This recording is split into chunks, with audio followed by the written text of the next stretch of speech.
Baik, assalamualaikum warahmatullahi wabarakatuh. Waalaikumsalam warahmatullahi wabarakatuh.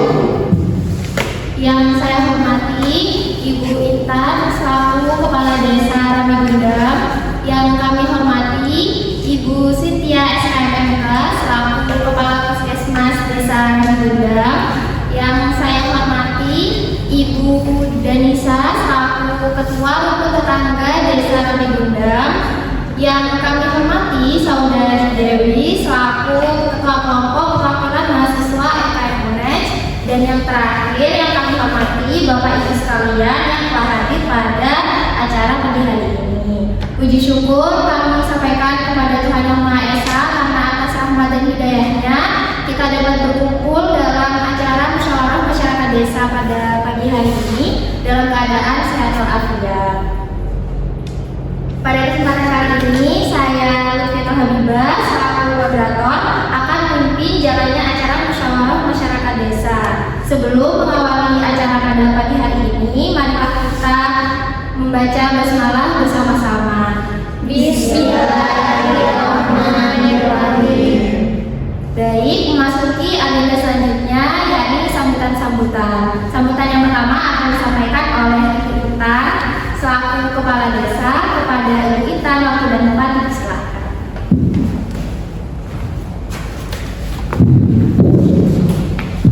Assalamualaikum warahmatullahi wabarakatuh.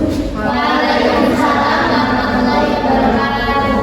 Baik, terima kasih kepada Ibu Puskesmas, kepada keluarga serta adik-adik dari Fakultas Kesehatan Masyarakat Universitas Kembang. Nah, di sini bagi saya kegiatan ini adalah kegiatan yang sangat penting.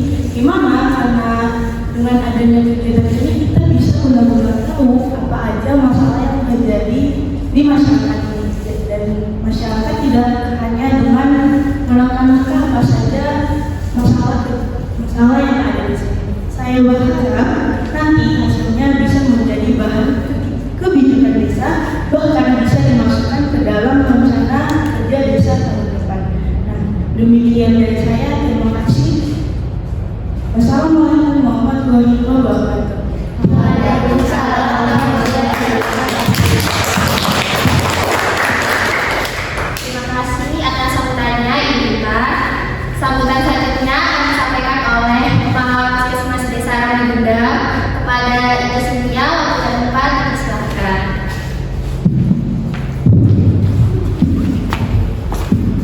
Baik, assalamualaikum warahmatullahi wabarakatuh. Waalaikumsalam warahmatullahi wabarakatuh. Pertama-tama saya ucapkan terima kasih kepada Ibu Kepala Desa, Ibu RT, warga serta tim panitia mahasiswa FKM UNED yang sudah hadir hari ini. Nah, melalui kegiatan FKM ini kita akan melihat gambaran nyata kondisi kesehatan masyarakat desa, baik dari segi angka kesakitan, kematian maupun perilaku hidup bersih dan sehat. Nantinya kita akan bersama-sama menganalisis, menentukan prioritas masalah kesehatan dan menyusun rencana tindak lanjut agar desa kita ini bisa menjadi desa yang sehat, mandiri dan berdaya. Karena membangun kesehatan masyarakat tidak bisa dilakukan sendiri, tapi harus bersama-sama. Mungkin itu saja dari saya. Terima kasih. Wassalamualaikum warahmatullahi wabarakatuh. Waalaikumsalam warahmatullahi wabarakatuh. Baik, terima kasih atas sambutannya Ibu Sintia. Memasuki acara selanjutnya yakni penyampaian materi hasil analisis situasi desa Ramigundang oleh Saudari Selvi dan Saudari Davina selaku perwakilan mahasiswa FKM UNED. Kepada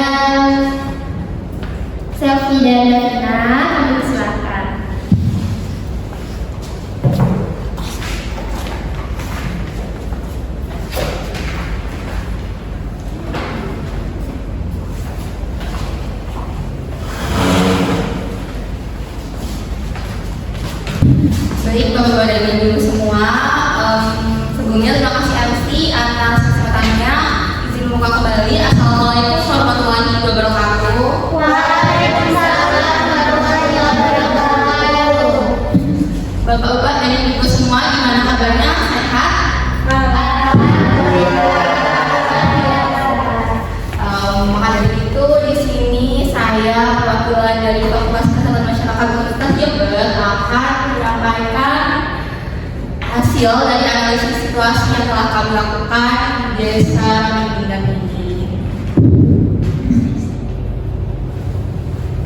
Nah, jadi menurut data yang kami peroleh, luas dan wilayah dan jumlah jiwa yang ada di Desa Migundang ini itu jumlah penduduknya ada 8.100 jiwa. Lalu terbagi dalam 2.750 kepala keluarga.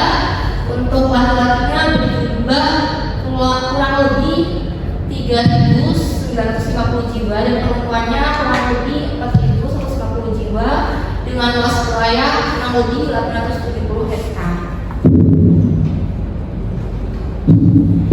Nah, untuk pendapatan keluarganya kami memperoleh dana yang paling besar ini ada 2 juta sampai 3 juta penghasilan, yaitu sebesar 50%.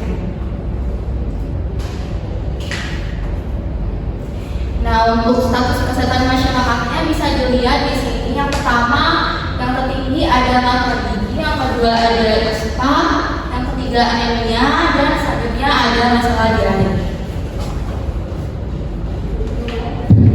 Nah, yang pertama ada masalah gigi ya. Jadi setelah kami melakukan pengamatan dan analisis situasi bahwa faktor terjadinya kasus gangguan gigi itu yang pertama itu disebabkan oleh keterbatasan akses masyarakat terhadap sumber pangan dan gizi dengan jarak warung dan pasarnya itu lebih dari 1 km dan sebesar 70,8%. Lalu sebanyak 60 responden ini telah mengkonsumsi makanan sesuai pedoman gizi, namun masih ada 47,7% yang belum sesuai dan 2,3% itu tidak mampu.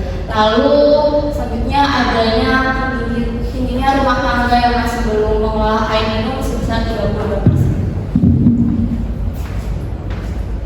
Nah, lalu faktor yang selanjutnya itu adalah responden tidak pernah merokok dalam itu sebesar 40,4% dan 35,6% itu kadang-kadang dan 20% itu sering menunjukkan masih ada keluaran asap rokok di lingkungan rumah. Dan yang selanjutnya itu terdapat tingginya tingkat pencemaran sungai sebesar 51,2%.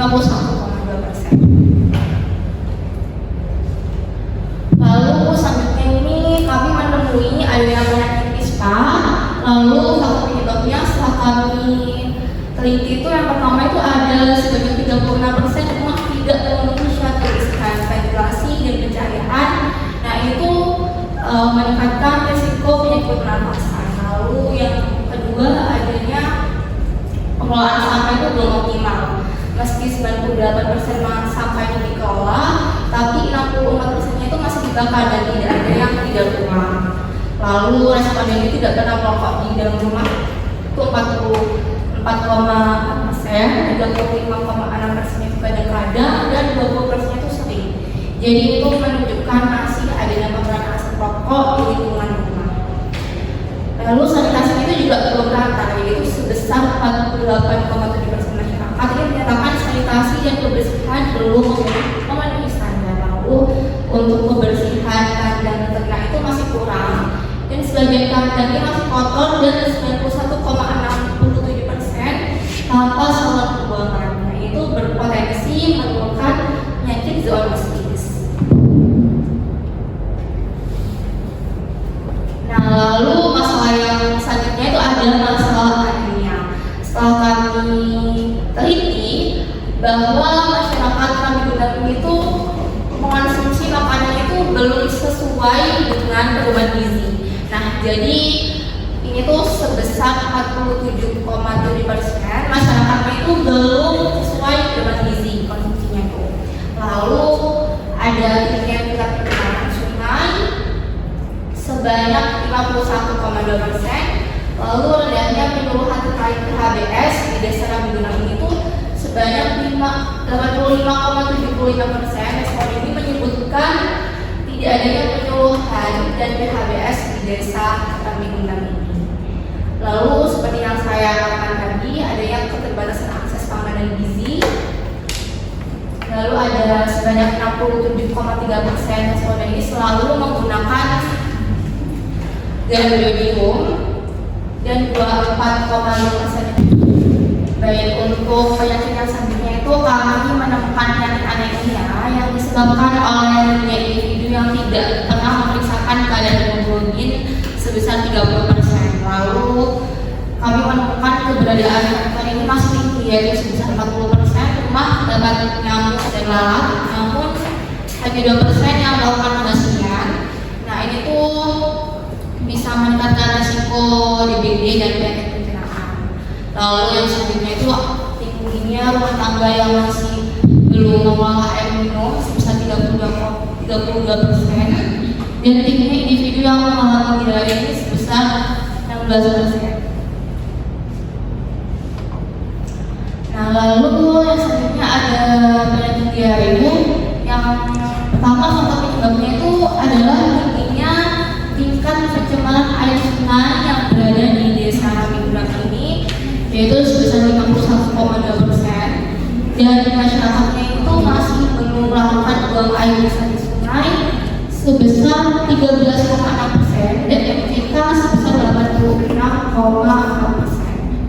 Dan sebanyak 40% rumah ini terdapat nyamuk dan lalat, namun sebanyak 2% itu belum melakukan pembasmian, dan itu bisa meningkatkan resiko penyakit diare.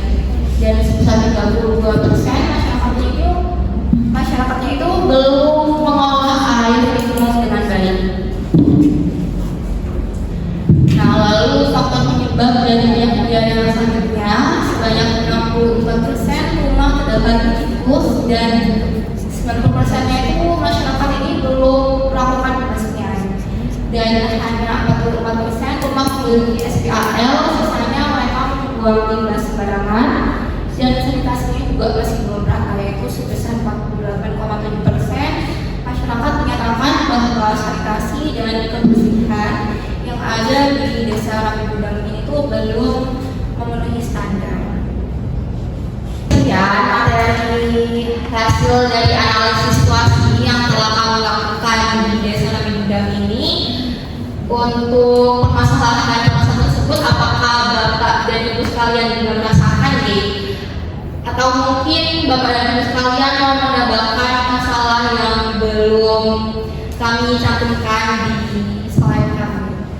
Nah, sebelumnya mohon izin Bu, saya selaku kader kesehatan itu ingin mengkonfirmasi bahwa memang banyak sekali balita yang kena diare. Terlebih kasusnya ini malah meningkat saat musim hujan karena sanitasi di desa ini memang kurang memadai. Mungkin mau nambahin ya Mbak ya. Kalau saya sendiri kan ketua RT di sini ya Mbak ya. Di sini itu mungkin saya bisa mengonfirmasi apa yang disampaikan oleh Ibu Desinta. Kalau memang di sini itu masalah air bersih juga agak kurang ya Bu ya gitu. Mana lagi musim kemarau kayak gitu. Mungkin itu aja ya Mbak ya. Terima kasih. Baik, berarti tidak perlu ada penyakit yang harus dicantumkan lagi nih. Baik, maka dari itu selanjutnya masuk sesi diskusi yang akan dijelaskan oleh saya, yaitu Davina. Baik, di sini saya akan melanjutkan materi dari teman saya, yaitu yang selanjutnya ada di sini metode sendiri adalah teknik evaluasi program kesehatan yang disusun melalui 5 tahap, yaitu ada konteks atau konteks program, lalu ada action atau tindakan yang dilakukan, lalu ada result atau hasil yang diperoleh, dan yang terakhir ada learning, yaitu pembelajaran atau refleksi untuk perbaikan. Nah, baik, yang selanjutnya adalah menentukan prioritas masalah metode. Yang sendiri adalah capability, accessibility, readiness, dan knowledge. Nah, untuk menentukan prioritas masalah sendiri itu nanti Bapak Ibu akan memberikan skor pada setiap faktor yang diberikan. Lalu analisis itu ada 1 sampai 5, 1 itu sangat rendah, 2 itu rendah, 3 sedang, 4 tinggi, dan 5 sangat tinggi. Lalu setelah itu untuk menentukan prioritas masalahnya kita akan menjumlahkan 4 faktor tersebut.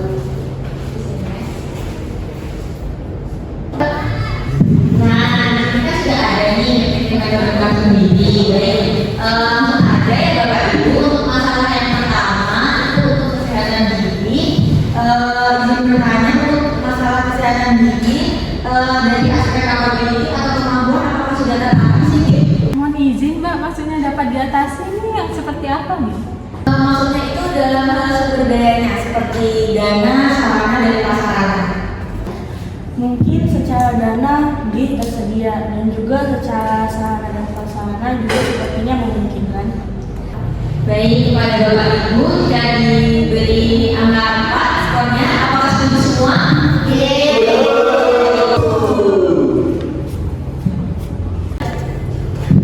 Baik, yang selanjutnya aspek kedua yaitu kemudahan dalam pelaksanaannya.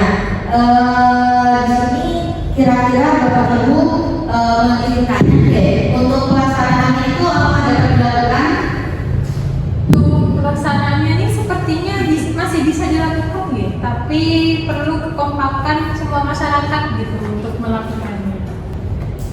Baik, berarti kemungkinan dapat dilaksanakan tapi kesiapannya itu masih membutuhkan waktu deh. Nah, betul itu Mbak. Kalau di sini tuh warganya emang mungkin apa ya, kayak bisa melaksanakan, cuman kalau masalah kesiapan ini kayak perlu waktu gitu loh Mbak. Baik, kalau untuk aspek kemudahan dalam pelaksanaan dan aspek kesiapan, kira-kira diberi skor masing-masing berapa ya? Izin jawab lagi ya Mbak ya. Mungkin kalau misalnya bagian kemudahan itu bisa di 4 ya Mbak ya. Tapi kalau misalnya di kesiapan mungkin masih di 2 sih Mbak. Gimana menurut Bapak Ibu jika kesiapannya diberi angka 4 dan pelaksanaannya di angka 2?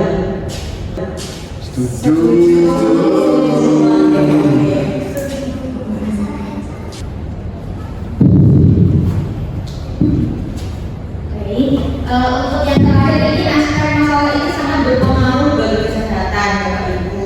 Bagaimana untuk aspek yang terakhir ini apakah akan diberikan skor berapa gitu?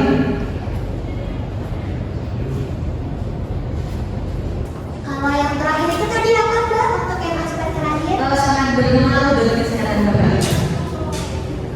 Mungkin kalau dari saya sih di 5 ya Mbak ya, soalnya kan sangat berpengaruh juga, apalagi di sini juga banyak anak kecil ya. Gimana kalau misalnya dari ketua puskesmas ini, kepala puskesmas, kalau dari saya sih juga mungkin bisa dikasih 5. 5 dua apakah setuju dan dari Alina? Setuju. Yang selanjutnya itu adalah masalah kesehatan yang kedua Bapak Ibu, yaitu masalah kesehatan ispa. Untuk aspek pertama sendiri akan diberikan skor berapa kira-kira? 5 Mbak, penting itu soalnya. Interupsi.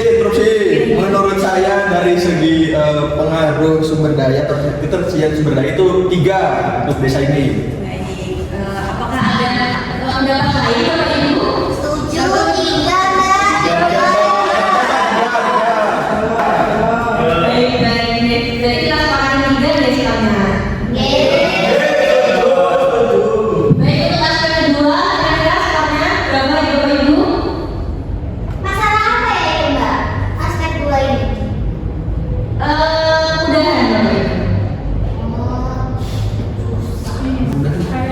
3 aja Mbak, 3. 3 ya susah, 3 aja Mbak, 3. Setuju 3 nih semuanya. Baik, untuk aspek persiapan dan pelaksanaannya kira-kira masing-masing akan diberikan skor berapa nih Bapak Ibu? Siap Mbak. Aduh.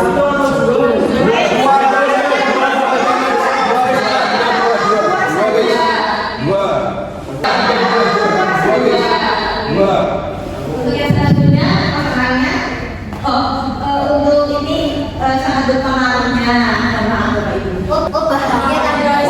Ini Pak, 5 Pak, kasih 5 Pak. 5.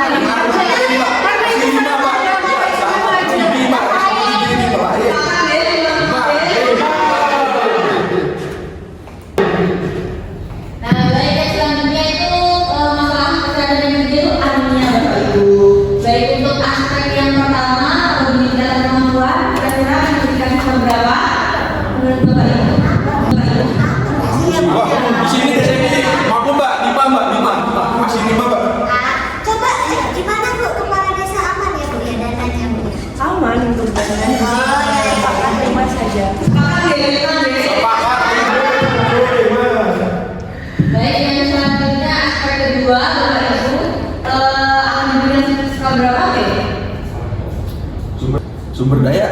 kemudian pasti mudah dong. Iya. Empat.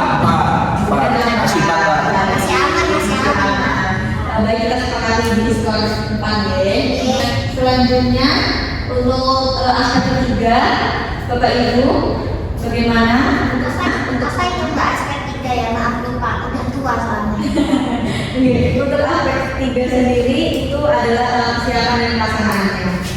Siapa? Siapa? Sumber daya udah siap Mbak. Kasih 5 Mbak, siap banget Mbak.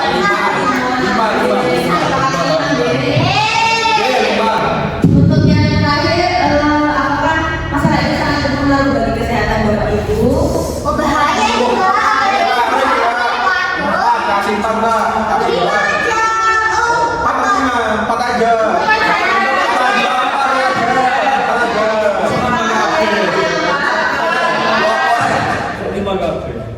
Baik, masalah kesehatan yang terakhir yaitu jadi bagaimana Bapak Ibu untuk aspek yang pertama memberikan skor berapa? Masih jauh banget sih ya Mbak. Susah nih Mbak. Kasih 3 aja Mbak. 3. Gimana Bapak Ibu? Dua. 3 aja Mbak.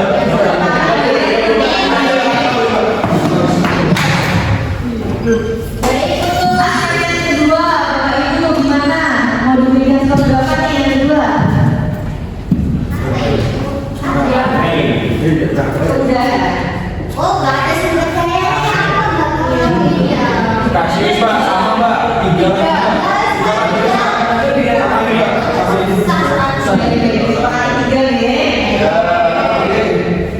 Baik, untuk yang aspek ketiga, Bapak Ibu mau diberikan skor berapa?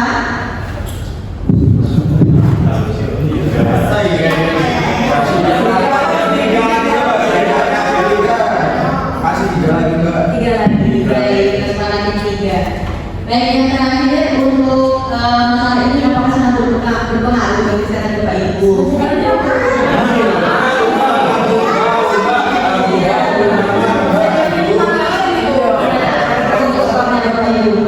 Kasih 4.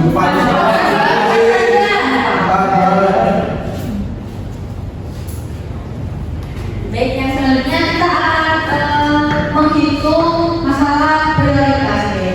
Nah, bisa dikalikan 4 hasil skor tersebut untuk mendapatkan nilai masing-masing faktor. Ini kita kalikan terlebih dahulu, oke? Nah, baik Bapak Ibu, di sini kan kita sudah mengalihkan skornya dan di sini kita udah mendapatkan hasil untuk rankingnya sendiri untuk menentukan prioritas masalah. Dan untuk menentukan prioritas masalah yang paling itu kita akan memilih anemia dan kesehatan gigi Bapak Ibu sesuai hasil penilaian skor. Dan di sini izin bertanya kembali nih Bapak Ibu, apakah Bapak Ibu setuju dengan program kerja yang kita lakukan itu sesuai dengan hasilnya itu penyakit anemia dan kesehatan gigi 2 itu atau mau semuanya?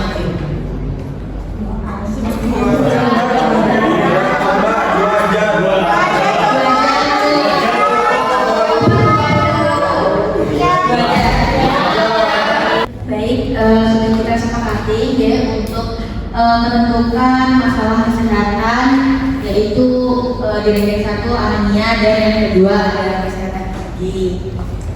Baik, yang selanjutnya adalah struktur program kerja yang akan kami lakukan bersama Bapak Ibu sekalian nantinya untuk mengatasi masalah kedua masalah tersebut.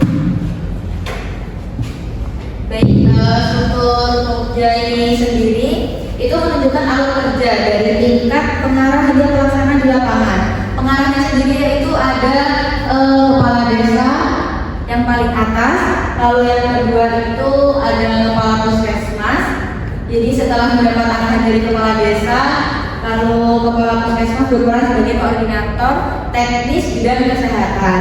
Lalu yang selanjutnya ada perwakilan mahasiswa FKM UNES kami sendiri yaitu berperan sebagai mendampingi dan melaksanakan teknis kegiatan di masyarakat.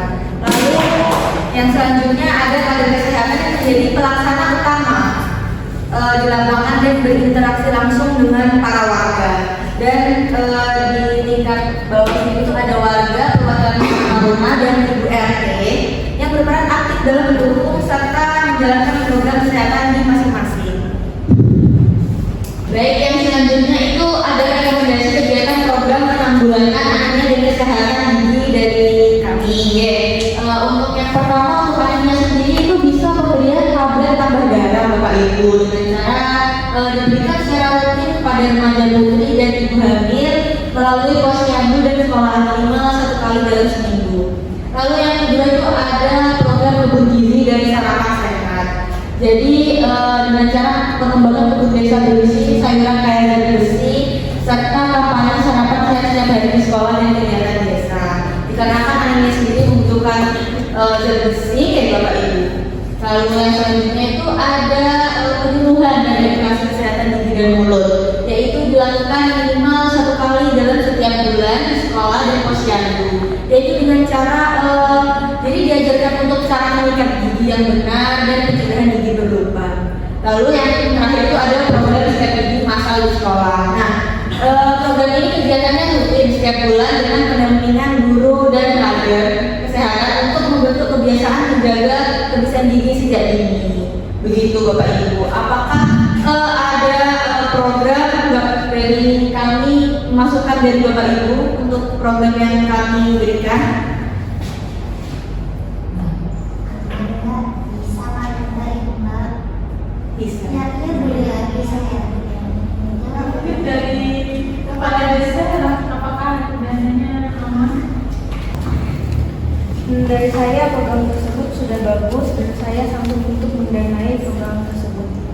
Masya Allah, terima kasih kepala desa.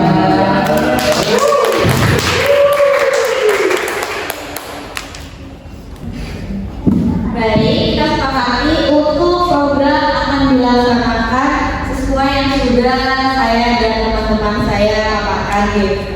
Sekarang saya ingin mengucapkan terima kasih banyak kepada Bapak Ibu sekalian yang sudah hadir dan memberikan pendapat dari pertemuan prioritas hingga penetapan program kerja ini. Mungkin sekian dari saya dan teman-teman saya yang sudah memberikan materi. Saya selaku materi izin undur diri. Mohon maaf apabila ada kesalahan. Saya kembalikan kepada moderator. Terima kasih kepada penyaji materi atas materi yang telah disampaikan dengan sangat luar biasa. Telah sampaikan kita di penghujung acara musyawarah masyarakat desa pada siang hari ini. Kami ucapkan terima kasih kepada Bapak Ibu serta yang telah hadir beserta tamu undangan. Kami juga mohon maaf apabila kami tidak membawa apa-apa seperti itu. Kami berharap semoga hasil yang telah kita sepakati tadi dapat membawa manfaat dan dapat meningkatkan derajat kesehatan masyarakat desa Rami Gundam. Sebelum menutup acara siang hari ini, mari kita membaca doa bersama-sama menurut kepercayaan masing-masing. Berdoa disilakan. Berdoa selesai. Dengan demikian, musyawarah masyarakat desa pada siang hari ini telah ditutup. Saya selaku moderator mengucapkan mohon maaf apabila terdapat salah kata dan salah ucap. Kurang lebihnya, mohon maaf. Wassalamualaikum warahmatullahi wabarakatuh.